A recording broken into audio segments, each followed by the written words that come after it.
નમસ્કાર, આપ જોઈ રહ્યા છો નેશન પ્લસ ન્યૂઝ. હું છું આપની સાથે હેતલ ભગત. 37 બાળકો અહીં અભ્યાસ કરી રહ્યા છે.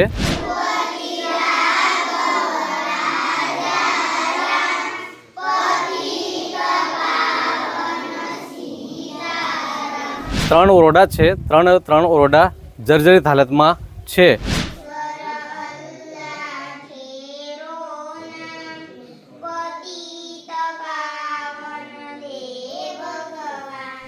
MK હાઈસ્કૂલ ભંગાર છે.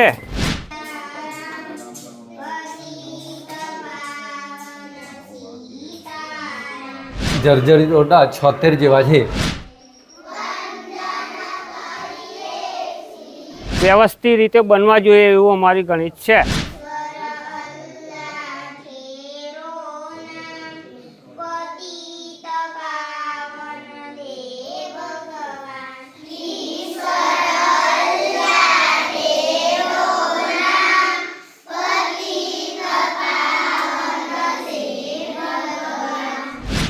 નસવાડી તાલુકાના પાલસર ગામે પ્રાથમિક શાળાના ઓરડા જર્જરિત થતા બાળકોને અભ્યાસ માટે આપવામાં આવેલ ટેબલ ધૂળ ખાઈ રહ્યા છે.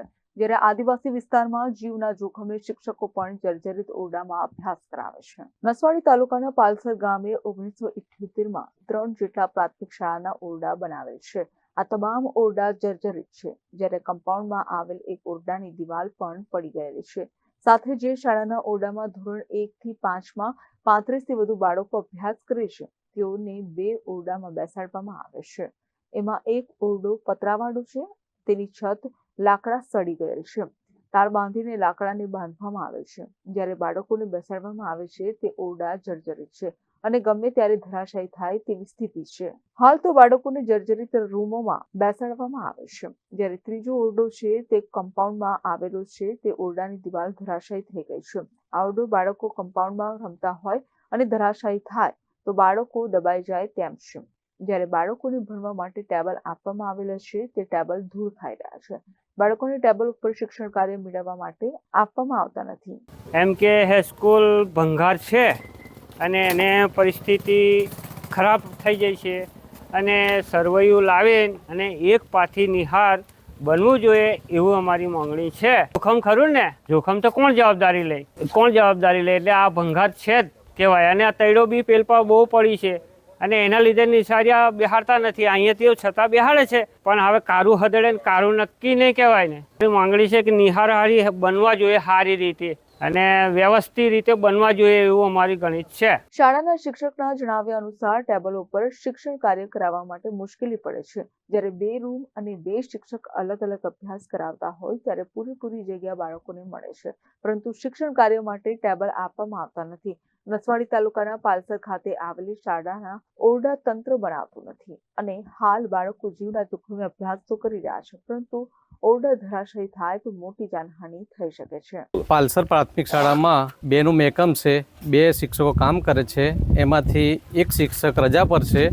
બાળકો 37 બાળકો અહીં અભ્યાસ કરી રહ્યા છે અને 3 ઓરડા છે. ત્રણ ઓરડા જર્જરિત હાલતમાં છે અને જે ઓફિસથી મંજૂરી મળી ગયેલ છે તોડવા માટેની. ટૂંક સમયમાં ઓફિસમાંથી જે કંઈ કાર્ય કરશે એવું અમે આશા રાખીએ છીએ.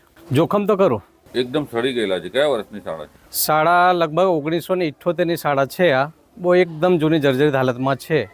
એ ઓફિસથી આપણને મંજૂરી મળી ગયેલી છે તોડવા માટે, પણ બાંધકામ હજુ કંઈ આવેલ નથી. તંત્ર દ્વારા આ ઓરડાઓનું સર્વે કરી દેવામાં આવ્યું છે અને ઓરડા જર્જરિત છે તેવો રિપોર્ટ પણ કરી દેવામાં આવ્યો છે. તાલુકાની અંદર અમારા જર્જરિત ઓરડા 76 જેવા છે અને એ 76 ઓરડાની ફાઇલો આવી ગયેલી છે અને એ ફાઇલો આપણે પ્રમાણપત્રો લઈ લીધેલા છે અને મંજૂરી માટે પ્રોસેસમાં મોકલેલા છે. આદિવાસી વિસ્તારમાં વર્ષોથી જર્જરિત ઓરડા હોવા છતાંય શિક્ષણ વિભાગ વર્ષો સુધી કુંભકર્ણની નિંદ્રામાં ઊંઘી રહ્યું છે. હવે ગામે ગામ ઓરડા જર્જરિત થઈ ગયા છે. સરકાર એક સાથે ઓરડા બનાવવાની ગ્રાન્ટ ફાળવી શકતી નથી. અનેક ગામોમાં આવી પરિસ્થિતિનું નિર્માણ થયું છે. Rehan Patel, nation plus news, Chhotaudepur. સમાચારોના સતત અપડેટ મેળવવા માટે અમારી નેશન પ્લસ ન્યૂઝની યુટ્યુબ ચેનલને સબસ્ક્રાઇબ કરો, બેલ આઇકન દબાવો અને જોડાયેલા રહો ફેસબુક, ઇન્સ્ટાગ્રામ અને ટ્વિટર પર.